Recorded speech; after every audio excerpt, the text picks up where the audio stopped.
Praise the Lord, hallelujah. യേശുവിൽ ഏറ്റവും സ്നേഹം നിറഞ്ഞ ദൈവത്തിൻ്റെ സ്നേഹവാചനങ്ങളെ ഒരിക്കൽ കൂടെ സനാതന സുവിശേഷത്തിലേക്ക് നിങ്ങളെ ഹാർദപൂർവ്വം സ്വാഗതം ചെയ്യുന്നു. ഇന്ന് നമ്മൾ സ്നേഹത്തെക്കുറിച്ച് പഠിച്ചുകൊണ്ടിരിക്കുകയാണ്. നമ്മുടെ ജീവിത ലക്ഷ്യത്തെക്കുറിച്ച് നമ്മൾ പഠിച്ചുകൊണ്ടിരിക്കുകയാണ്. ഓക്കെ, ഒരിക്കൽ കൂടി ഞാൻ പറയുകയാണ് കേട്ടോ, നമ്മുടെ ലക്ഷ്യം ഈ ലോകത്തിൽ എന്തെങ്കിലും നേടലല്ല. നമ്മുടെ ലക്ഷ്യം ഈ ലോകത്തിൽ എന്തെങ്കിലും ആർജിക്കലല്ല. ഈ ലോകത്തിൽ എന്തെങ്കിലും സ്വന്തമാക്കലല്ല. ഈ ലോകത്തിൽ കഴിവുള്ളവരാവലല്ല, ബുദ്ധിയുള്ളവരാവലല്ല, സമ്പത്തുള്ളവരാകലല്ല. നമ്മുടെ ലക്ഷ്യം എന്ന് വെച്ച് ബുദ്ധിയും കഴിവും സമ്പത്തൊന്നും വേണ്ട എന്നല്ല. അത് നമുക്ക് വേണ്ടതിലധികം ദൈവം തരും.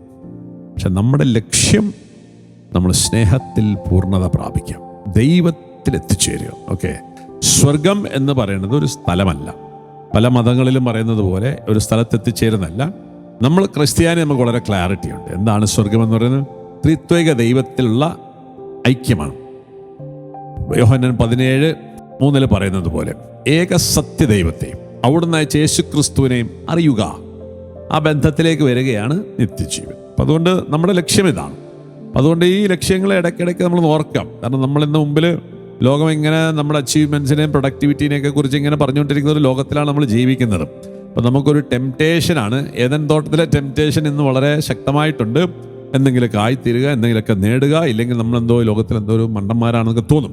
പക്ഷേ നമ്മുടെ മുമ്പിലൊരു വലിയ മണ്ടനുണ്ട്, യേശു ക്രിസ്തു. ഇന്ന് ലോകം കണ്ട ഏറ്റവും വലിയ ബുദ്ധിമാൻ, ഏറ്റവും വലിയ കഴിവുള്ളവൻ, ദ പെർഫെക്റ്റ് മാൻ. അവൻ നമുക്കൊരു വഴി കാണിച്ചു തന്നിട്ടുണ്ട്. എന്തെങ്കിലും നേടുന്നത് വഴിയൊന്നുമല്ല നമ്മുടെ ജീവിതങ്ങൾ ധന്യമാകുന്നത്. നമ്മുടെ ജീവിതം നമ്മൾ നഷ്ടപ്പെടുത്തുക. എന്തിനാണ് നഷ്ടപ്പെടുത്തുന്നത്? അപരനോടുള്ള സ്നേഹത്തെ പ്രതി, ദൈവത്തോടുള്ള സ്നേഹത്തെ പ്രതി, സഹജീവികൾക്ക് വേണ്ടി ബലിയായി തീരുക. ഇതാണ് നമ്മുടെ ക്രൈസ്തവ ജീവിതത്തിൻ്റെ ലക്ഷ്യം. ഓക്കെ, അപ്പോൾ ബലിയായി തീരുക എന്ന് പറഞ്ഞാൽ സ്നേഹിക്കുക, സ്നേഹമായി മാറുക എന്നുള്ളതാണ് ലക്ഷ്യം. നമുക്കിന്ന് യോഹന്നാൻ ശ്ലീഹയുടെ ഒരു മനോഹരമായ ഒരു അഭിവാദനത്തോടെ നമുക്ക് തുടങ്ങും. യോഹന്നാൻ ശ്ലീഹയുടെ 2-ാമത്തെ ലേഖനം, അതിൽ ഇങ്ങനെയാ പറയാം, ഒരൊറ്റ അധ്യായമേ ഉള്ളൂ.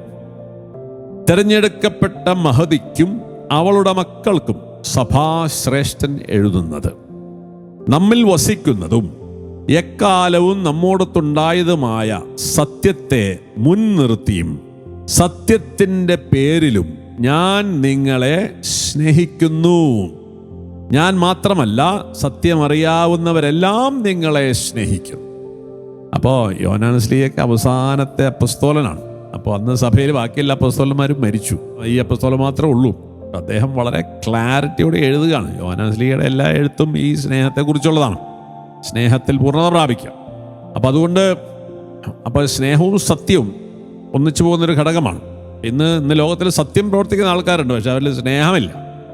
അപ്പോൾ സ്നേഹിക്കുന്ന ആൾക്കാരുണ്ട്, പക്ഷെ അവർ സത്യമില്ല. ഇത് രണ്ടും നമ്മൾ ശ്രദ്ധിച്ചു പോകണം. യോഹന്നാൻ ശ്ലീഹ നമ്മളെ പഠിപ്പിക്കുകയാണ്, നമ്മിൽ വസിക്കുന്നതും എക്കാലവും നമ്മോടൊത്തുണ്ടായതുമായ സത്യത്തെ മുൻനിർത്തിയും സത്യത്തിൻ്റെ പേരിലും ഞാൻ നിങ്ങളെ സ്നേഹിക്കുന്നു. ഞാൻ മാത്രമല്ല, സത്യമറിയാവുന്നവരെല്ലാം നിങ്ങളെ സ്നേഹിക്കും. കാരണം സ്നേഹിക്കുക എന്നതാണ് നമ്മുടെ വിളി. സ്നേഹമായി മാറുക എന്നുള്ളതാണ് നമ്മുടെ ലക്ഷ്യം. ഓക്കെ, വളരെ കൃത്യത ഉണ്ടാവണം കേട്ടോ. ഇനി എന്നിട്ട് 3-ാമത്തെ വചനം, പിതാവായ ദൈവത്തിൽ നിന്നും അവിടുത്തെ പുത്രനായ യേശു ക്രിസ്തുവിൽ നിന്നുള്ള കൃപയും കരുണയും സമാധാനവും സത്യത്തിലും സ്നേഹത്തിലും നമ്മോടുകൂടെ ഉണ്ടായിരിക്കും. ആമേൻ. അപ്പോൾ ദൈവത്തിൽ നിന്നുള്ള കരുണ, സമാധാനം, കൃപ. ഞാൻ എപ്പോഴും പറയാറുണ്ട്, ഇതാണ് സ്വർഗം നമുക്ക് തരുന്നത്. സ്വർഗം നമുക്ക് സ്വർണവും വെള്ളിയും തരാറില്ല. ഓക്കെ, അത് തരുന്നത് ഈ ലോകത്തിൻ്റെ ദേവനാണ്, മനസ്സിലാക്കിക്കൊള്ളുക. അപ്പോൾ യഥാർത്ഥ ദൈവം നമുക്ക് തരുന്നത് സ്വർണം വെള്ളിയെല്ലാം. എന്ന് വെച്ചാൽ സ്വർണം വെള്ളിയൊന്നും വേണ്ട എന്നല്ല, സ്വർണം വെള്ളിയൊക്കെ ഇവിടെ ഉണ്ട്, അതെല്ലാം ഭൂമിയിലുണ്ട്, ഇഷ്ടംപോലെ. അത് നിനക്ക് തരും, നിനക്കത് വേണ്ടതുപോലെ ദൈവം തന്നോളും. നീ അതിൻ്റെ പുറകെ ഓടി നടക്കരുത്. അപ്പം നമ്മൾ ഓടേണ്ടത് ഈ സ്നേഹത്തിൻ്റെ പൂർണ്ണത പ്രാപിക്കുക എന്നുള്ളതാണ്. അപ്പോൾ അതെങ്ങനെയാണ് നമുക്ക് ഈ കൃപയും കരുണയും സ്നേഹം സമാധാനം നമുക്ക് ലഭിക്കുന്നതെന്ന് വെച്ചാൽ, സത്യത്തിലും സ്നേഹത്തിലും നമ്മളായിത്തീരണം. നമ്മൾ സ്നേഹത്തിൽ ആയിത്തീരുമ്പോഴാണ് ദൈവത്തിൻ്റെ കരുണയും സമാധാനവും കൃപയും നമുക്ക് ലഭിക്കുക. കാരണം ദൈവം സ്നേഹമാണ്. അപ്പോൾ യോഹന്നാൻ ശ്ലീഹ വീണ്ടും നമ്മളെ പഠിപ്പിക്കുന്നുണ്ട്, നാം പരസ്പരം സ്നേഹിക്കുമ്പോൾ ദൈവം നമ്മിൽ വസിക്കും. അപ്പോൾ ദൈവത്തിൻ്റെ കരുണയും സ്നേഹവും കൃപയും സമാധാനത്തിന് കുറവാണെന്ന് നമ്മളുള്ള എല്ലാ സ്ട്രഗിളിൻ്റെയും കാരണം. അല്ലാതെ നിങ്ങൾ പ്രാർത്ഥിക്കാഞ്ഞിട്ടല്ല, നിങ്ങൾ പള്ളിയിൽ പോകാഞ്ഞിട്ടല്ല, നിങ്ങൾ ആരാധിക്കുക പോകാഞ്ഞിട്ടല്ല, നിങ്ങൾ ജപമാല ഇല്ലാത്തതുകൊണ്ടല്ല. നമ്മൾ ഇന്ന് ഉള്ള പ്രോബ്ലം എന്താ? ഇന്ന് ക്രിസ്ത്യാനിയുടെ പ്രോബ്ലം എന്താ? നമ്മൾ അത്രയും പ്രാർത്ഥിക്കുന്ന ലോകത്താരിലുണ്ടോ? ഇല്ല. അപ്പോൾ ജപമാല, കുടുംബ പ്രാർത്ഥന, ആരാധന, കുർബാന, പിന്നെ പേഴ്സണൽ പ്രയർ, ഇതെല്ലാം നമ്മൾ എല്ലാ കർമ്മങ്ങളും നടത്താം. പിന്നെ ഉപവാസങ്ങൾ, നോയമ്പുകൾ ഇതെല്ലാം ചെയ്യുന്നവരാണ്. എന്നിട്ട് നിന്റെ സ്ഥിതി എന്താ മകനെ? അധോഗതി. അപ്പോൾ അതുകൊണ്ട് നിന്റെ കുടുംബത്തിൻ്റെ അവസ്ഥ എന്താ? അധോഗതി. കാരണം ഈ ലോകത്തിലുള്ള എല്ലാ അസ്വസ്ഥതകളും നമ്മുടെ കുടുംബത്തിൽ, നമ്മുടെ മക്കളിൽ വന്ന് നിറയുകയാണ്. കാരണം എന്താ? There is no God in your life. ദൈവമില്ല നിന്റെ കൂടെ. അതുകൊണ്ട് ഈ വിഡ്ഢിത്തരത്തിൽ നിന്ന് മാറുക. ഈ വിഡ്ഢിത്തരത്തിൽ മാറിയിട്ടെങ്കിൽ നമ്മൾ നശിച്ചു പോകും.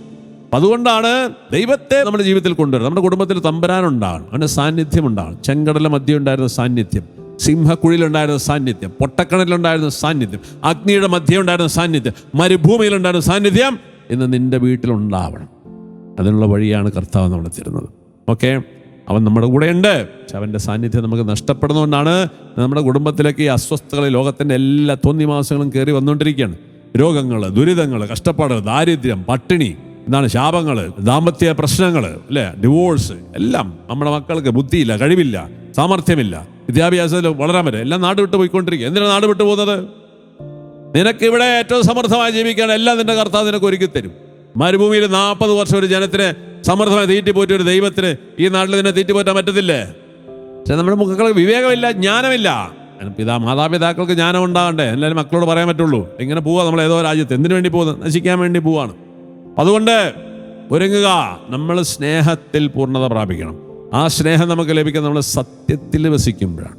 സത്യത്തിലാണ് സ്നേഹത്തിൻ്റെ പൂർണ്ണത കിട്ടുക. അപ്പോൾ അതാണ് യേശു എന്ന് പറയുന്നത്. യേശുവിൽ നമ്മൾ ആയിത്തീരണം. ഈ സത്യത്തിന് സാക്ഷ്യം നൽകാനാണ് നമ്മുടെ വിളി. അപ്പോൾ ഈ വിളിയിൽ നമ്മൾ സ്ഥിരതയോടെ നിൽക്കണം. അതുകൊണ്ട് പ്രിയമക്കളെ, നമ്മൾ ഈ ലക്ഷ്യത്തിലേക്ക് വളരെ ക്ലിയറായിട്ട് വരണം. കാരണം ഈ കാലഘട്ടങ്ങളൊക്കെ നമ്മളിപ്പോൾ പുതിയ ടെക്നോളജി വരികയാണ്. ഇനിയിപ്പോൾ ബ്രെയിനിൽ ചിപ്പ് വെക്കുന്ന ഒരു സിസ്റ്റത്തിലേക്ക് വരാൻ പോവാണ് ലോകം, അല്ലേ? AI, ആർട്ടിഫിഷ്യൽ ഇൻ്റലിജൻസ് ഇന്ന് ലോകത്ത് വളരെയധികം വ്യാപിച്ചുകൊണ്ടിരിക്കുന്നതാണ്. ഇന്ന് ആർട്ടിഫിഷ്യൽ ഇൻ്റലിജൻസ് വന്നതിന് ശേഷം തന്നെ ഒരു സ്റ്റാറ്റിസ്റ്റിക്സ് പഠിപ്പിക്കുകയാണ്. 1 മില്യൺ ആൾക്കാർ ആർട്ടിഫിഷ്യൽ ഇൻ്റലിജൻസ് വന്നതിന് ശേഷം ബില്യണേഴ്സ് ആയിട്ടുണ്ടെന്നാണ് പറയുന്നത്. അപ്പോൾ ഇങ്ങനെ ടെക്നോളജിയൊക്കെ വളർന്നു വരുമ്പോൾ നമ്മുടെ പഴയ പാവം, ആ പാമ്പ് ഇപ്പോഴും നമ്മളോട് പറയാണ്, പഴം കാട്ടിയിട്ട് പറയാം, ഇത് കഴിക്കുന്ന വഴിയാണ് നിന്റെ ജീവിതം ധന്യമാകുന്നത്. ഈ ലോകത്തിൽ പ്രൊഡക്ടിവിറ്റി, എഫിഷ്യൻസി, അച്ചീവ്മെൻറ്റ്സ് ഇതൊക്കെ നേടുന്ന വഴി, മാർക്ക് നേടുന്ന വഴി, അത് നേടുന്ന വഴി, ഇതുവഴിയാണ് നിന്റെ ജീവിതം ധന്യമാകുന്ന പറയാം. അപ്പം എന്ത് പറ്റും? അപ്പം നമ്മളെ കൊണ്ട് ഈ ചിപ്പും ഈ സാധനമൊക്കെ തലയിൽ കയറ്റി വെപ്പിക്കും. എന്തിനാണ്? നിന്റെ പ്രൊഡക്ടിവിറ്റി കൂടും, നിന്റെ എഫിഷ്യൻസി കൂടും, നിന്റെ അച്ചീവ്മെന്റ്സ്, നേട്ടങ്ങളുണ്ടാവും. You will become a billionaire. അങ്ങനെ നിന്റെ തലയിൽ ഇത് വെച്ചിട്ട് നിന്നെ ഇവൻ കൺട്രോൾ ചെയ്യും. അതാണ് നമ്മൾ ഈ ആൻറ്റി ക്രൈസ്റ്റ് എന്ന് പറഞ്ഞ എലമെന്റിലേക്ക് നമ്മൾ വരുമ്പോഴത്തേക്കും മനുഷ്യർ, ഈ നമ്മുടെ മക്കളാണ് ഇതിൻ്റെ പുറകെ പോകാമെന്ന്, ക്രിസ്ത്യാനികളാണ് ഇതിൻ്റെ പുറകെ പോകാമെന്ന്. അവനാണ് ഈ അടിമത്തത്തിലേക്ക് പോകാമെന്ന ജനത, അവനാണ് ഈ നാശത്തിലേക്ക്. പണ്ട് കണ്ടിട്ട് ഇസ്രായേൽ ജനം ഈജിപ്തിന്റെ ഫറവോയുടെ അടിമത്തം ആരാണ്? ഈ ലോകത്തിന്റെ മേൽ ഭരണം നടത്തേണ്ടവൻ യഹൂദൻ. അവൻ എങ്ങനെയാണ് ഫറവോയുടെ അടിമത്തത്തിലെത്തിയത്? അവൻ ഈ സാധനത്തിന് പുറകെ പോകുന്നതാണ്. അവൻ ഈ ഈജിപ്തിലെ അയലത്തലയും ഉള്ളിയും ഇതൊക്കെ അവന് ഭയങ്കര താല്പര്യമായിരുന്നു. അതിൻ്റെ പുറകെ നടക്കുന്നവൻ, അവൻ ദൈവത്തെയും ദൈവത്തിൻ്റെ പ്രമാണങ്ങളും വിട്ടുപോയി. അത് നമ്മൾ ഇന്ന് നമ്മുടെ പിള്ളേരെ പഴം പറവിക്കാൻ നടപ്പിക്കുകയാണ്. പൗണ്ട്, യൂറോ നടപടി കയറ്റി വിട്ടുകൊണ്ടിരിക്കുകയാണ്. എങ്ങോട്ട് പോകുന്നത്? അവിടെ ചെല്ലുമ്പോൾ എന്താ പറയണത്? ആ ലോകം പറയണത് നിനക്ക് ബുദ്ധി വേണം, എഫിഷ്യൻസി വേണം, അച്ചീവ്മെന്റ്സ് വേണം. ഇതിനെന്ത് വേണം? ഈ സാധനം തല കയറ്റി വെച്ചോ, നിന്റെ ബ്രെയിൻ ഡെവലപ്ഡ് ആവുന്ന പറയണം. അപ്പോൾ നിനക്ക് കൂടുതൽ പൗണ്ട് നേടാൻ പറ്റും, നിനക്ക് കൂടുതൽ യൂറോ നേടാൻ പറ്റും, നിനക്ക് കൂടുതൽ നേട്ടങ്ങൾ നേടാൻ പറ്റും. And that is how you become a slave to this Antichrist. ഇങ്ങനെയാണ് നമ്മൾ ഈ അടിമത്തത്തിൽ. ഇപ്പോൾ ഓൾറെഡി അടിമത്തമാണ് നമുക്കുള്ളത്. നമ്മുടെ കാരണവന്മാരല്ലേ ഇതിൻ്റെ പുറകെ കൂടി നടന്നാണല്ലോ. അപ്പോൾ ഇവിടെ കിട്ടാതെ വരുമ്പോൾ നമ്മുടെ മക്കൾ അന്യദേശത്തേക്ക് പോയിക്കൊണ്ടിരിക്കാം. അപ്പം ഇങ്ങനെ ഓടിക്കൊണ്ടിരിക്കുന്നവന് ഒരു മുഴം മുൻപേ സാത്താൻ എറിഞ്ഞു കൊടുക്കുന്നതാണ് ഈ ചിപ്പ് ഇംപ്ലാന്റ്, ബ്രെയിനിൽ ചിപ്പ് ഇംപ്ലാന്റ് ചെയ്യുന്ന സിസ്റ്റം വരാൻ പോകണം, അല്ലെ? ആർട്ടിഫിഷ്യൽ ഇൻ്റലിജൻസ് വരാൻ പോകണം. എല്ലാം എന്തിനു വേണ്ടിയിട്ടാണ്? കൂടുതൽ നേട്ടങ്ങൾ. കാരണം സാത്താൻ പറയാണ്, ഇങ്ങനെ ലോകത്തിൽ ഇങ്ങനെ നേട്ടങ്ങൾ നേടുന്ന വഴി നിന്റെ ജീവിതം ധന്യമാകുന്നത് അല്ല, അത് നിനക്ക് നാശത്തിലേക്കുള്ള വഴിയാണ്. ഇവിടെയാണ് നമുക്ക് ജ്ഞാനം വേണ്ടത്. എന്താണ് ജ്ഞാനം? വെളിപാട് പുസ്തകം 13 നമ്മൾ മൃഗത്തിൻ്റെ കുറിച്ച് നമ്മൾ യുഗാന്ത്യത്തിലൊക്കെ പറഞ്ഞു പോയിട്ടുള്ള കാര്യമാണ്. വെളിപാട് 13:17 ഇങ്ങനെ പറയാം, മൃഗത്തിൻ്റെ നാമമോ നാമത്തിന് സംഖ്യയോ മുദ്രയടിക്കപ്പെടാത്തവർക്ക് കൊടുക്കൽ വാങ്ങൽ അസാധ്യമാക്കാൻ വേണ്ടിയായിരുന്നു അത്. ഏതാണത്? മുദ്ര പതിപ്പിക്കണം അല്ലേ? ഈ പറഞ്ഞ പോലെ മുദ്ര എവിടെയെങ്കിലും നെറ്റി എന്ന് പറഞ്ഞ ഉദ്ദേശം എന്താ? തലയ്ക്കകത്താണ് ഈ സാധനം മിക്കവാറും പിടിപ്പിക്കാൻ പോകുന്നത്. അതുകൊണ്ട് അതിൻ്റെ എല്ലാ സംവിധാനങ്ങളും ഒരുക്കിക്കൊണ്ടിരിക്കുകയാണ്. അപ്പോൾ ഇത് എന്തിനാണ് കൊടുക്കുന്നത്? നമുക്ക് ഈ ലോകത്തിൽ സാമ്പത്തികമായ നേട്ടങ്ങളും കാര്യങ്ങളും നടക്കണം എന്നുണ്ടെങ്കിൽ നിനക്ക് ഈ മുദ്ര വേണം. മുദ്ര എന്ന് പറഞ്ഞു കഴിഞ്ഞാൽ അത് രണ്ട് അർത്ഥത്തിൽ വരും. അത് തുടക്കത്തിൽ വരുന്നത് ഡയറക്റ്റ് മുദ്രയായിട്ടല്ല വരിക. തുടക്കത്തിൽ നിനക്ക് അച്ചീവ്മെന്റ്സ്, നേട്ടങ്ങളൊക്കെ വരാൻ വേണ്ടി നിന്റെ ബ്രെയിൻ ഡെവലപ്ഡ് ആകണം. നിന്റെ ബ്രെയിൻ ഡെവലപ്ഡ് ആകണം എന്നുണ്ടെങ്കിൽ ഈ പഴം കാട്ടിയിട്ട് നിന്നെ കൊണ്ട് ഈ സാധനം നിന്നിൽ ഇംപ്ലാന്റ് ചെയ്യിപ്പിക്കും. അപ്പോൾ നിനക്ക് അച്ചീവ്മെന്റ്സ്, പ്രൊഡക്ടിവിറ്റി, എഫിഷ്യൻസി ഇതൊക്കെ കൂട്ടുകയാണ്. നമ്മുടെ ഇന്നത്തെ ലോകത്തിൻ്റെ ലക്ഷ്യം അതാണ്. അപ്പോൾ ഇതിൽ ആർത്തി പൂണ്ട നമ്മൾ ഇത് തലയെ കയറ്റി വെക്കും. അങ്ങനെ നമ്മൾ ഇതിൻ്റെ ഒരു അടിമയാകും. ഇനി രണ്ടാമത് ഇത് ഫൈനൽ സ്റ്റേജിലെത്തും. ഇത് വരാത്തവർക്ക് പറയും, ഈ പറഞ്ഞ വ്യാപാരങ്ങൾ നമ്മൾ നടത്തണമെന്നുണ്ടെങ്കിൽ നീ മുദ്ര പതിച്ചേ പറ്റൂ. അപ്പോൾ ഇങ്ങനെ ഒരു സിസ്റ്റത്തിലേക്കാണ് നമ്മളൊക്കെ വന്നുകൊണ്ടിരിക്കുന്നത് കേട്ടോ. അതിൻ്റെ ഒരു ഭാഗമാണ് ഈ ലോകത്ത് കാണുന്ന യുദ്ധങ്ങളും കാര്യങ്ങളും. കർത്താവ് നമ്മൾ കൃത്യമായിട്ട് പറഞ്ഞിട്ടുണ്ട്, യുദ്ധങ്ങൾ നിങ്ങൾ കേൾക്കും, നിങ്ങൾ അസ്വസ്ഥരാകേണ്ട സമയം ഇനിയുമായിട്ടില്ല. ഓക്കെ, ഇതെല്ലാം ഈറ്റുനോവിൻ്റെ ആരംഭമാണ്. ഇന്ന് നമ്മൾ കാണുന്ന യുദ്ധങ്ങളും കാര്യങ്ങളും ഈറ്റുനോവിൻ്റെ ആരംഭമാണ്. പക്ഷേ ഒരുങ്ങുക. നമ്മൾ യുഗാന്തത്തെക്കുറിച്ചൊക്കെ പറഞ്ഞു പോയപ്പോൾ വളരെ കൃത്യമായി പറഞ്ഞു പോയിട്ടില്ല. ഇവിടെ വേണ്ടത് എന്താണ്? വചനം പറയാണ്, മൃഗത്തിൻ്റെ നാമമോ നാമത്തിൻ്റെ സംഖ്യയോ മുദ്രയടിക്കപ്പെടാത്തവർക്ക് കൊടുക്കൽ വാങ്ങൽ അസാധ്യമാകാൻ വേണ്ടിയായിരുന്നു അത്. ഇവിടെയാണ് ജ്ഞാനം ആവശ്യമായിരിക്കുന്നത്. ബുദ്ധിയുള്ളവൻ മൃഗത്തിന്റെ സംഖ്യ കണക്ക് കൂട്ടട്ടെ. അതൊരു മനുഷ്യന്റെ സംഖ്യയാണ്. ആ സംഖ്യ 666. ഇതൊക്കെ മനസ്സിലാക്കാൻ ജ്ഞാനം വേണം. ഓക്കെ, അതുകൊണ്ട് ഈ സുവിശേഷം കൃത്യമായിട്ട് നമ്മളൊക്കെ പറഞ്ഞുകൊണ്ടിരിക്കുന്ന സുവിശേഷവും ആൻറ്റി ഗോസ്പലാണ്. കാരണം ഇന്ന് എന്തൊക്കെയോ നേടാൻ വേണ്ടി, എന്തൊക്കെയോ സാധിക്കാൻ വേണ്ടി, എന്തൊക്കെയോ സംഭവിക്കാൻ വേണ്ടി യേശു ക്രിസ്തുവിൻ്റെ പുറകെ നടക്കുന്ന ക്രിസ്ത്യാനി, അധപ്പതിച്ചുകൊണ്ടിരിക്കുന്ന ക്രിസ്തീയ വംശമേ, ഉണരുക. നിന്റെ വിളി പ്രൊഡക്ടിവിറ്റി അല്ല, നിന്റെ വിളി നഷ്ടപ്പെട്ട വീണ്ടെടുക്കലല്ല. അത് തമ്പുരാൻ നിനക്ക് കിട്ടിത്തരും. നീ ജോബിൻ്റെ പുസ്തകത്തിൽ കണ്ടിട്ടില്ലേ? യഥാർത്ഥ ഭക്തനെ നമ്മൾ കാണുന്നുണ്ട്. അവൻ്റെ ജീവിതത്തിൽ എല്ലാം നഷ്ടപ്പെട്ടു പോയന് അവൻ ഉടനെ നൊവേന അല്ലെങ്കിൽ ഉടമ്പടി അല്ലെങ്കിൽ അത് വെച്ചിട്ട് നടക്കല്ല.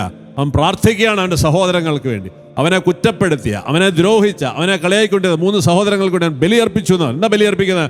അവർക്ക് വേണ്ടി പ്രാർത്ഥിക്കുകയാണ്. യേശു പ്രാർത്ഥിച്ചതുപോലെ ജോബ് പ്രാർത്ഥിച്ചു. അപ്പൊ എന്ത് സംഭവിച്ചു? ജോബിനെ ദൈവം അനുഗ്രഹിക്കുകയാണ്. അല്ലാണ്ട് നമ്മളിത് കിട്ടാൻ വേണ്ടിയിട്ട് വേറെ പരിപാടിക്കൊന്നും വേണ്ട. നീ സ്നേഹത്തിൽ പൂർണ്ണത പ്രാപിക്കുന്നതനുസരിച്ച് നിന്റെ ജീവിതത്തിൽ നഷ്ടപ്പെട്ട കാര്യങ്ങൾ നിനക്ക് ലഭിക്കും. അല്ലാതെ നീ ലോകത്തിന്റെ മക്കളെ പോലെ കുറെ പ്രാർത്ഥനയും നോയമ്പും കാര്യങ്ങളായിട്ട് ഇതെല്ലാം നഷ്ടപ്പെട്ട കാര്യം തിരിച്ചുപിടിക്കാൻ നടക്കേണ്ട കാര്യമില്ല. That will be restored in life by the mercy of God. ദൈവത്തിന്റെ കൃപയാൽ നിനക്ക് റിസ്റ്റോർ ചെയ്യപ്പെടും. നിന്റെ ശരീരത്തിന്റെ രോഗങ്ങൾ, ആരോഗ്യം, നിന്റെ സമ്പത്ത്, നിന്റെ മക്കള്, നിന്നുള്ള വിശുദ്ധി, ഇതെല്ലാം സ്വർഗം നിനക്ക് റിസ്റ്റോർ ചെയ്ത് തരും by the power of the holy spirit. കരബലത്താലല്ല, സൈന്യബലത്താലല്ല, എൻ്റെ ആത്മാവിനാൽ. ഇവിടെയാണ് പരിശുദ്ധാത്മാവിന്റെ പ്രവൃത്തിയാണിത്. Okay, God will restore it in your life. കാരണം ഇതെല്ലാം നിനക്ക് ദാനമായിട്ട് കിട്ടിയതാ, ദൈവം ദാനമായിട്ട് തരും. ധൂർത്തപുത്രൻ അതെല്ലാം നമ്മൾ കാണുന്നുണ്ടല്ലോ. നഷ്ടപ്പെട്ടത് കിട്ടാൻ വേണ്ടി പന്നിയുടെ പുറകെ കിടക്കുന്ന മകൻ. ഇന്ന് നമ്മളിതുപോലെ പന്നികളെ വെച്ച് നടക്കാണ്. എന്തൊക്കെയോ കാണിച്ചു കൂട്ടിയിട്ട് നമ്മൾ എല്ലാം നഷ്ടപ്പെട്ട് തിരിച്ചു കിട്ടാൻ വേണ്ടി നടക്കാണ്. നഷ്ടപ്പെട്ട് തിരിച്ചു കിട്ടാൻ പന്നിയുടെ പുറകെ കിടന്നിട്ട് കാര്യമില്ല. പന്നി വേല ചെയ്തിട്ട് കാര്യമില്ല. നഷ്ടപ്പെട്ട് തിരിച്ചു കിട്ടാൻ അനുദപിക്കണം. മനസ്സിന്റെ നവീകരണം വഴി രൂപാന്തരപ്പെടണം. ഈ ലോകത്തിന് അനുരൂപരാകരുത്. എങ്കിൽ മാത്രമേ നിനക്ക് നഷ്ടപ്പെട്ട് തിരിച്ചു കിട്ടുള്ളൂ. അതുകൊണ്ട് ഈ വചനം കേൾക്കുന്നവര് ശ്രദ്ധിക്കുക. നിന്റെ വിളി സ്നേഹപൂർണ്ണതയാണ്. നിന്റെ വിളി സ്നേഹത്തിൽ പൂർണ്ണത പ്രാപിക്കുക. അതിന് സത്യത്തിൽ സ്നേഹത്തിൽ നീ വളരണം. അപ്പൊ നമ്മളുടെ വിഷയം സ്നേഹമായി തീരുക എന്നുള്ളതാണ്. അപരനെ സ്നേഹിക്കുക. എന്തിനാണ്? ആരെയാണ് സ്നേഹിക്കേണ്ടത്? നിന്നെ ദ്രോഹിക്കുന്നതിന് വേണ്ടി നീ സ്നേഹിക്കണം. നിന്റെ ശത്രുവിനെ നീ സ്നേഹിക്കണം. നിനക്ക് നാശനഷ്ടങ്ങളാക്കുന്നത് നീ സ്നേഹിക്കണം. നിന്നിൽ നിന്ന് എടുത്തോണ്ട് പോകുന്നതിനെ നീ സ്നേഹിക്കണം. നിന്നെ പീഡിപ്പിക്കുന്നതിനെ നീ സ്നേഹിക്കണം. ഇങ്ങനെ നമ്മൾ സ്നേഹത്തിൽ വളരണം. അതിനൊത്തിരി അവസരങ്ങൾ നമ്മുടെ ചുറ്റുപാടുമുണ്ട്. ഇതിനൊക്കെ പകരം നമ്മൾ കുറ്റവും പറഞ്ഞ് പരിഭവം പറഞ്ഞ് അവനെ പഴിചാരി അവനോട് കൊടുക്കാവുന്ന പാര വെച്ച് അവനെ ദ്രോഹിച്ച് അവനെ നമ്മുടെ ജീവിതത്തിൽ തള്ളിക്കളഞ്ഞ് ഒക്കെ നമ്മളിങ്ങനെ നടക്കുകയാണ്. അതുകൊണ്ട് പ്രിയ സഹോദരങ്ങളെ, ഈ ലക്ഷ്യത്തെക്കുറിച്ച് വളരെ വളരെ വളരെ വ്യക്തതയുണ്ടാകണം. നമ്മുടെ ക്രൈസ്തവ ജീവിതം എന്ന് പറയുന്നത് സുഖിക്കാൻ, സന്തോഷിക്കാൻ, നേടുവാനുള്ളതല്ല. ക്രൈസ്തവ ജീവിതത്തിൻ്റെ പരമമായ ലക്ഷ്യം എന്ന് പറയുന്നത് അപരനു വേണ്ടി ബലിയായി തീരാനുള്ള വിളി. എൻ്റെ അർത്ഥം സ്നേഹിക്കുവാനുള്ള വിളി. അതാണ് ക്രൈസ്തവ ജീവിതത്തിൻ്റെ ലക്ഷ്യം എന്ന് പറയുന്നത്. ഓക്കെ, ഇതിന് വളരെ വ്യക്തത ഉണ്ടാവണം. അപ്പം നമ്മൾ എന്തിൻ്റെയൊക്കെയോ പുറകെ ഇങ്ങനെ ഓടുകയാണ്. ഇങ്ങനെ ഓടി ഓടി ഓടി നശിച്ചുകൊണ്ടിരിക്കുന്ന ഒരു വലിയ തലമുറയിലേക്ക് നമ്മൾ എത്തുമ്പോൾ ഈ സുവിശേഷത്തിന് വലിയ പ്രാധാന്യമുണ്ട്. എന്നെ ശ്രമിക്കുന്ന മക്കളെ ശ്രദ്ധിക്കുക. വഴി മാറിപ്പോയി, നമ്മുടെ സുവിശേഷ പ്രഘോഷണത്തിൻ്റെയൊക്കെ വഴി മാറിപ്പോയി. നമ്മൾ വേറെ എന്തിൻ്റെയൊക്കെയോ പുറകെ നേടാൻ വേണ്ടി ആൾക്കാരെ വിട്ടുകൊണ്ടിരിക്കുകയാണ്. അപ്പോൾ അങ്ങനെ ഈ ലക്ഷ്യത്തിലേക്ക് നമ്മൾ വരണം. ഈ ലക്ഷ്യത്തിലേക്ക് വരുമ്പോൾ ഇത് വരണമെങ്കിൽ എന്താണ് നമുക്ക് ലഭിക്കേണ്ടത്? ഇതിനുള്ള മാതൃക എന്താണ്? യോഹന്നാൻ ശ്ലീഹനെ നമ്മളെ പഠിപ്പിക്കുകയാണ്. യോഹന്നാൻ ശ്ലീഹ ഈ 2-ാമത്തെ ലേഖനത്തിൽ ഇങ്ങനെയാ പറയാം, 5 മുതലുള്ള വചനം. അല്ലയോ മഹതി, ഞാൻ നിന്നോട് അഭ്യർത്ഥിക്കുന്നു, ഒരു പുതിയ കൽപ്പനയായിട്ടല്ല, ആരംഭം മുതലേ നമുക്ക് ലഭിച്ചിരിക്കുന്ന ഒന്നായിട്ടാണ് ഞാനിത് എഴുതുന്നത്. നാം പരസ്പരം സ്നേഹിക്കണം. ഇതാണ് സ്നേഹം. നാം അവിടുത്തെ കൽപ്പനകൾ അനുസരിച്ച് നടക്കുക. കൽപ്പനയാകട്ടെ, ആരംഭം മുതലേ നിങ്ങൾ ശ്രവിച്ചിരിക്കുന്നത് പോലെ സ്നേഹത്തിൽ വ്യാപരിക്കുക എന്നതും. അപ്പോൾ വളരെ ക്ലിയറാണ് യോഹന്നാൻ ശ്ലീഹ നമ്മളെക്കുറിച്ച്. അപ്പോൾ നമ്മളോട് ആദ്യം പറയുകയാണ്, ഒരു പുതിയ കൽപ്പനയല്ല, ആരംഭം മുതലേ, അതായത് right from the beginning, Genesis തൊട്ട് നൽകപ്പെട്ടിരിക്കുന്ന വിളിയാണ് സ്നേഹിക്കുക. കാരണം ദൈവം സ്നേഹമാണ്. സ്നേഹിക്കുന്നവൻ ദൈവത്തിൽ വസിക്കുന്നു, സ്നേഹിക്കാത്തവനാകട്ടെ ദൈവത്തെ അറിയുന്നില്ല. അതുകൊണ്ട് യോഹന്നാൻ ശ്ലീഹ പറയുന്നത്, നീ കാണപ്പെടുന്ന എൻ്റെ സഹോദരനെ നീ സ്നേഹിക്കുന്നില്ലെങ്കിൽ കാണപ്പെടാത്ത ദൈവത്തെ എങ്ങനെ നിനക്ക് സ്നേഹിക്കാൻ പറ്റും? അതുകൊണ്ട് ബെനഡിക്റ്റ് പാപ്പയൊക്കെ നമ്മളെ കൃത്യം ഒരു പടി കൂടി നമ്മളെ വിളിച്ച് പറയുകയാണ്. എന്താണ് ക്രൈസ്തവ ആരാധന എന്ന് പറയുന്നതാണ്? മനുഷ്യരെ സ്നേഹിക്കുന്നതാണ് നമ്മുടെ ദൈവ ആരാധന. അപ്രകാരമാണ് നാം ദൈവത്തെ പോലെ ആകുന്നത്. ആരെ സ്നേഹിക്കണം? നമ്മുടെ പെൺപിള്ളേർ ആൺകുട്ടികളൊക്കെ സ്നേഹിച്ചടക്കുകയാണ് അല്ലേ? ദൈവത്തിൻ്റെ കൽപ്പന പാലിക്കുകയല്ലേ? അത് സ്നേഹമല്ല, അത് ഉപഭോഗമാണ്. പരസ്പരം ഉപയോഗിക്കുകയാണ്. എൻ്റെ ശരീരത്തിൻ്റെ മനസ്സിൻ്റെ സുഖ സന്തോഷത്തിന് വേണ്ടി ഞാനൊരു പെൺകുട്ടിയെ അല്ലെങ്കിൽ ഒരു ആൺകുട്ടിയെ ഉപയോഗിച്ചുകൊണ്ട് ഞാൻ നടത്തുന്ന ക്രയവിക്രയങ്ങൾക്ക് സ്നേഹമെന്ന് പറയില്ല. എന്നെ ശ്രവിക്കുന്ന എല്ലാ യുവതീ യുവാക്കന്മാരെ, I challenge you, every man and woman, every boy and girl in this world, നിങ്ങൾ സ്നേഹിക്കുന്നു എന്ന് പറയുന്നത് സ്നേഹമല്ല. നിങ്ങൾ സ്വന്തം സുഖ സന്തോഷത്തിന് വേണ്ടി അപരനെ ഉപയോഗിക്കുകയാണ്. അങ്ങനെ ഉപയോഗിക്കുന്നത് വഴി അപരൻ്റെ ആത്മനാശം സംഭവിക്കുക. ഇന്നൊരാൺകുട്ടി ഒരു പെൺകുട്ടിയെ സ്നേഹിക്കുന്നതിൻ്റെ ഫലമായി എന്ത് സംഭവിക്കുന്നു? 98% ആൺകുട്ടി പെൺകുട്ടി ബന്ധത്തിൽ നിങ്ങൾ സ്നേഹിക്കുമ്പോൾ എന്താ സംഭവിക്കുന്നത്? ആ പെൺകുട്ടിയുടെ ആത്മനാശം സംഭവിക്കുക. എങ്ങനെ? പറഞ്ഞു തരാം. നമ്മൾ ഒരു പെൺകുട്ടീനെ ഒരാൺകുട്ടി ആസക്തിയോടെ ചുംബിച്ചാൽ, ആസക്തിയോടെ കെട്ടിപ്പിടിച്ചാൽ, ആസക്തിയോടെ അവളുമായിട്ട് എന്തെങ്കിലും ബന്ധത്തിലേക്ക് വന്നു കഴിഞ്ഞാൽ നീ വ്യഭിചാരം ചെയ്യുക. നമ്മളോടൊന്ന് ലോകം പറയാണ് ഇത് സ്നേഹത്തിൻ്റെ പ്രകടനമാണ്. നോ, സ്നേഹമെന്ന് പറയുന്നത് അവളോടുള്ള സ്നേഹത്തെ പ്രതി നിന്റെ ഈ വികാരങ്ങളെയും ആസക്തികളെ നീ ബലി കഴിക്കണം. അങ്ങനെ ഇതിനെ നീ കൺട്രോൾ ചെയ്ത് അതിനൊരു ഓർഡറിൽ കൊണ്ടുവന്ന് വിവാഹം എന്ന കൂദാശയിൽ സ്വർഗം നിങ്ങളുടെ ബന്ധത്തെ ആശീർവദിക്കുമ്പോൾ മാത്രമാണ് ഈ വികാരത്തെ നിനക്ക് ഉപയോഗിക്കാൻ, സെക്സ് എന്ന് പറയുന്ന വികാരത്തെ ഉപയോഗിക്കാൻ നിനക്ക് പെർമിഷൻ. അല്ലാതെ നീ ആസക്തിയോടുകൂടി ഏത് സ്നേഹത്തിൻ്റെ പേരിൽ ഒരു കുട്ടിയെ സ്പർശിച്ചാലും അത് വ്യഭിചാരമാണ്. അപ്പോൾ നിങ്ങൾ സ്നേഹിക്കുന്നു എന്ന് പറയുന്നത് സ്നേഹമല്ല, അത് ഉപഭോഗമാണ്. പ്രത്യേകിച്ച് ഇന്നൊരു കൺസ്യൂമറിസ്റ്റിക് വേൾഡിലാണ് നമ്മൾ ജീവിക്കുന്നത്. കൺസ്യൂമറിസം, ഉപഭോഗ സംസ്കാരം, എല്ലാം നമ്മൾ ഉപഭോഗിച്ചുകൊണ്ടിരിക്കുക. പ്രകൃതിയെ, മനുഷ്യരെ, ലോകത്തെ, വസ്തുക്കളെ, ഈ ലോകത്തിൻ്റെ റിസോഴ്സുകളെ എല്ലാം നമ്മുടെ സുഖത്തിന് വേണ്ടി ഉപയോഗിച്ചുകൊണ്ടിരിക്കുക. അങ്ങനെയാണ് ലോകം എന്ന് പോയിക്കൊണ്ടിരിക്കുന്നത്. അപ്പോൾ ഈ ഉപഭോഗത്തിൻ്റെ ഭാഗമായിട്ട് മനുഷ്യനെ ഉപഭോഗിക്കരുത്. അതുകൊണ്ടാണ് ഇന്നത്തെ യുവാക്കന്മാർ പറയാ what you are doing is sin. കാരണം നീ സ്നേഹിക്കുന്ന ഒരു വ്യക്തിയുടെ ആത്മനാശമാണ് സംഭവിക്കുന്നത്. അതിൻ്റെ അകത്ത് അന്യമതങ്ങളിൽ വിശ്വസിക്കുന്ന വ്യക്തികളെ നീ സ്നേഹിക്കുമ്പോൾ അതിനേക്കാൾ ഭീകരമായ ആത്മനാശമാണ്. കാരണം ആ വ്യക്തി യേശുക്രിസ്തുവിൽ വിശ്വസിക്കുന്നില്ല, അവൻ ഈ ആത്മരക്ഷ നടന്നിട്ടില്ല, അവൻ ഈ ലോകത്തിന്റെ ദേവനെ ആരാധിക്കുന്ന ഒരു വ്യക്തിയെയാണ് നീ സ്നേഹിക്കുന്നെങ്കിൽ നിന്നിൽ എവിടെ ദൈവം വസിക്കും? അപ്പോൾ നിന്റെ ആത്മനാശം സംഭവിക്കുന്നു, നീ സ്നേഹിക്കുന്ന വ്യക്തിയുടെ ആത്മനാശം സംഭവിക്കാം. ഇതിനെല്ലാം നമ്മൾ പറയുന്ന പേരാണ് സ്നേഹമല്ലേ. ഇതല്ല സ്നേഹം.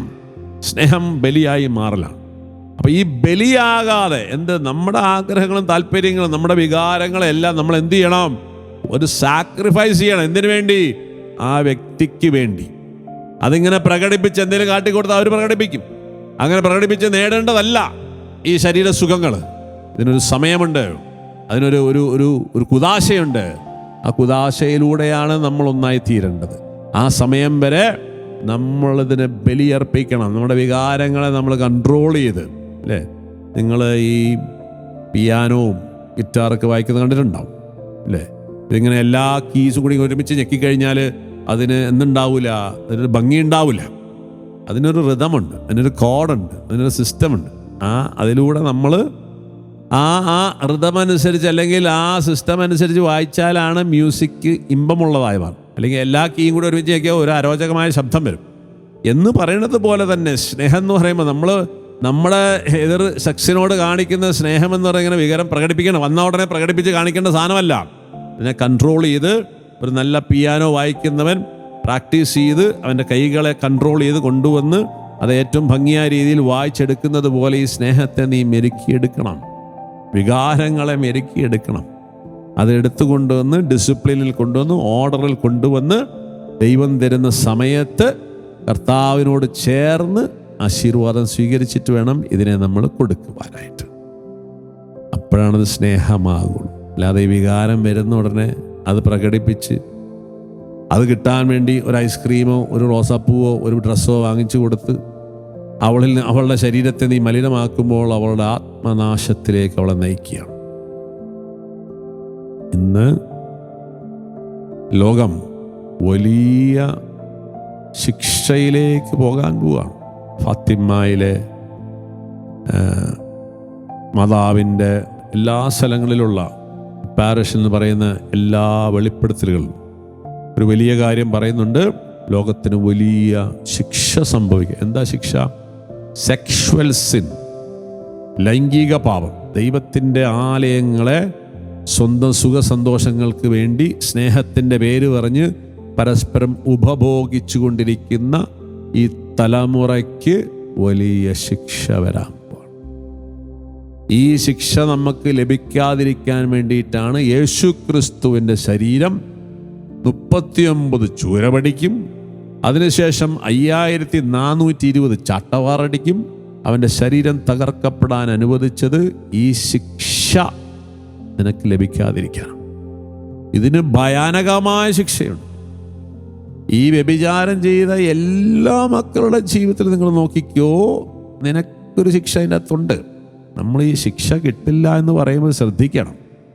യേശുക്രിസ്തു കുരിശിൽ മരിച്ചു എന്ന് വിചാരിച്ച് നമ്മുടെ പാപത്തിൻ്റെ ശിക്ഷ എല്ലാം എടുത്തു പോകുന്നില്ല.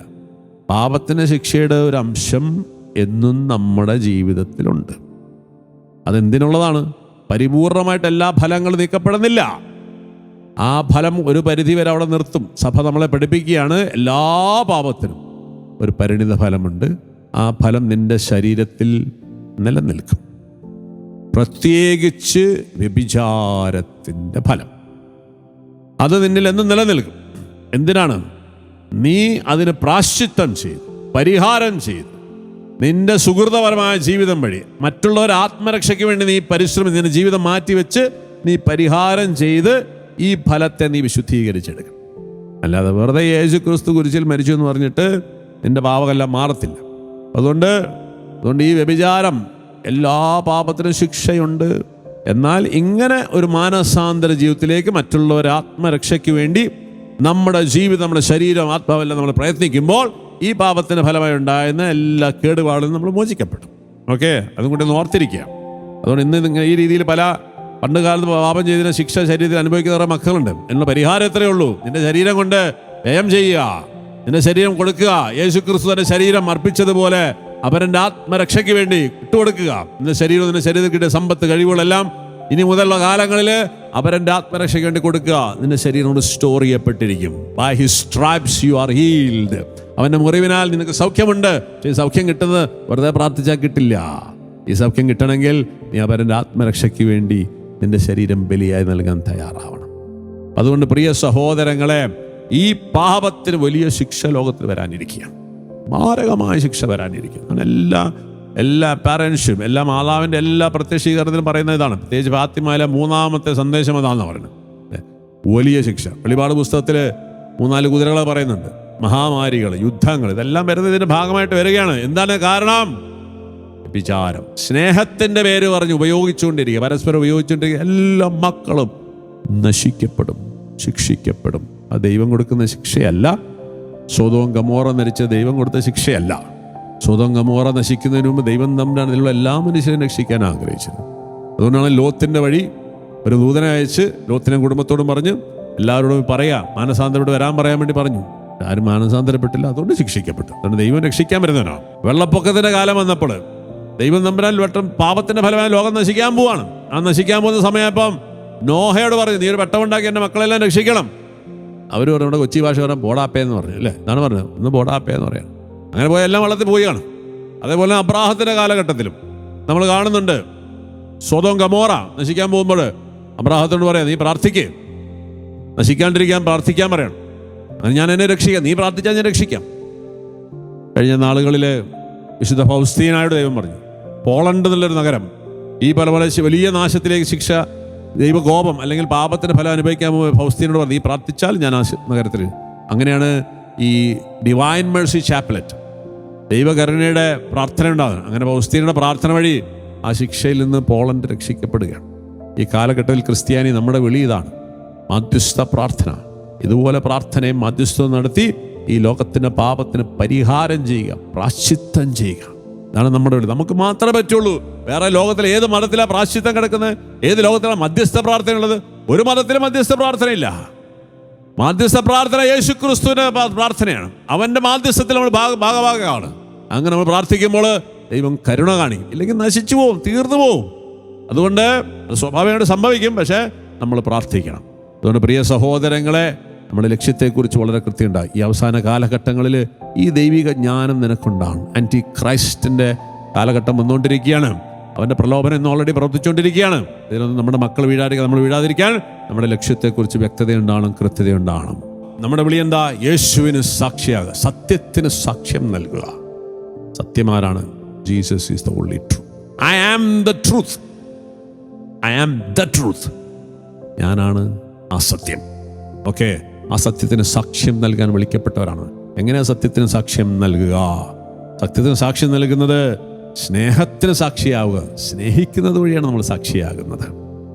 അങ്ങനെ സ്നേഹത്തിൻ്റെ ഉറവിടത്തെങ്കിലേക്ക് ആത്മാക്കളെ ആകർഷിച്ചുകൊണ്ട് നമ്മൾ ഈ സത്യത്തിന് സാക്ഷിയാകും. നമ്മൾ സ്നേഹിക്കുന്ന കണ്ടിട്ടാണ് മറ്റുള്ളവർ ഈ സ്നേഹത്തിൻ്റെ ഉറവിടത്തിലേക്ക് വരേണ്ടത്. ഓക്കെ, അല്ലാതെ ഇന്ന് കുറേ പ്രഘോഷണം നടത്തിയിട്ടൊന്നും വരും. കാരണം പ്രഘോഷണമൊക്കെ എല്ലാ മതത്തിലും ഉണ്ട്. സ്നേഹിച്ച് കാണിച്ചു കൊടുക്കണം. ആദിമസഭയിലൊക്കെ നമ്മൾ വിശുദ്ധ ജസ്റ്റിനെ കുറിച്ചൊക്കെ കേൾക്കുന്നുണ്ട് അല്ലേ. ജസ്റ്റിൻ എന്ന് പറഞ്ഞാൽ ഇങ്ങനെ സത്യത്തെ അന്വേഷിച്ചിടന്ന ഒരു മനുഷ്യനാണ്, വലിയൊരു പണ്ഡിതനാണ്. അദ്ദേഹം റോമിലെത്തിയിട്ടാണ് സത്യം അന്വേഷിച്ച് നടക്കുന്ന മനുഷ്യൻ. തീപ്പന്തങ്ങളെ നിൽക്കുന്ന ക്രിസ്ത്യാനികൾ ഹല്ലേലൂയ പറയുന്നത് കണ്ടിട്ടാണ് അദ്ദേഹം സത്യമനിച്ച് ദൈവത്തെ തിരിച്ചറിയും. ഈ കാലഘട്ടത്തിലും പീഡനത്തിൻ്റെ കാലം വരാൻ പോവാണ്. ഇവിടെ വലിയൊരു സാക്ഷ്യമായി നമ്മൾ മാറണം, അതിനുവേണ്ടി ഒരുങ്ങണം. അതാണ് ഈ സനാതന സുവിശേഷത്തിൻ്റെ വിളി. ഇതാണ് നമ്മൾ യുഗാന്ത സുവിശേഷത്തിൻ്റെ വിളി ഇത് തന്നെയാണ്. ഇതിനുവേണ്ടി നമ്മൾ പ്രിപ്പയർഡ് ആകണം. അതിനുള്ള കപ്പാസിറ്റി ഇന്ന് ക്രിസ്ത്യാനിക്കില്ല. ഇന്ന് നമ്മളെ തല്ലിക്കഴിഞ്ഞാൽ നമ്മൾ തിരിച്ചു തല്ലും. നമ്മൾ മണിപ്പൂരിലൊക്കെ കാണുന്നില്ലേ, തല്ലുമ്പോൾ തിരിച്ചു തല്ലാണ്. അവിടെ സാക്ഷ്യമില്ല. നമ്മുടെ സഭയിൽ കാണുന്നില്ലേ, തല്ലുമ്പോൾ തിരിച്ചു തല്ലിപ്പോവാണ്. അതുകൊണ്ട് പ്രിയ മക്കളെ, ഇന്ന് പരിശുദ്ധാത്മ നിറയാൻ വേണ്ടി നമ്മൾ പ്രാർത്ഥിക്കണം. ഈ ക്രിസ്തുവിന് സാക്ഷിയാണ് ഒറ്റ വഴിയേ ഉള്ളൂ, സ്നേഹത്തിന് സാക്ഷിയാവുക. അങ്ങനെ സാക്ഷിയാകുമ്പോൾ ആ സ്നേഹത്തിൻ്റെ ഉറവിടത്തിലേക്ക് ആത്മാക്കളെ നമുക്ക് കൊണ്ടുവരാൻ സാധിക്കും. ഇനി ആത്മരക്ഷ നടക്കുകയുള്ളൂ. ദൈവം അനുഗ്രഹിക്കട്ടെ. ഈ ജ്ഞാനത്താൽ നിങ്ങൾ നിറയട്ടെ. ലോകത്തിൻ്റെ കാപട്യത്തിൽ വഞ്ചനയിൽ നിന്നും നമ്മുടെ മക്കളെയും കാത്തു പരിപാലിക്കാൻ നമ്മുടെ മാതാപിതാക്കളെ നമുക്ക് ജ്ഞാനവും കൃപയും ഉണ്ടാകട്ടെ. ആമേൻ.